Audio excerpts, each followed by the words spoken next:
Министр иностранных дел Руслан Казакбаев принял чрезвычайного и полномочного посла Республики Кипр в Кыргызстане Андреаса Зинонеса. Основной целью встречи стало вручение послом Кипра копий верительных грамот, обсуждение актуальных вопросов двустороннего сотрудничества, а также взаимодействия в рамках международных организаций ООН, ОБСЕ, ЕС.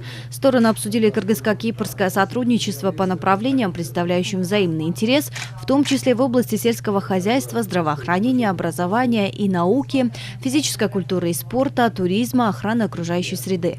Казакбаев обратился к кипрской стороне с просьбой о поддержке кандидатуры Кыргызстана в Совет ООН по правам человека на 2023-2025 годы и в непостоянные члены Совета безопасности ООН на 2027-2028 годы. Посол Кипра со своей стороны выразил готовность приложить максимальные усилия для интенсификации кыргызско-кипрских отношений и перевода двустороннего сотрудничества в практическую плоскость. Отметил решимость Республики Кипр развивать конструктивное сотрудничество с Кыргызстаном по широкому спектру вопросов.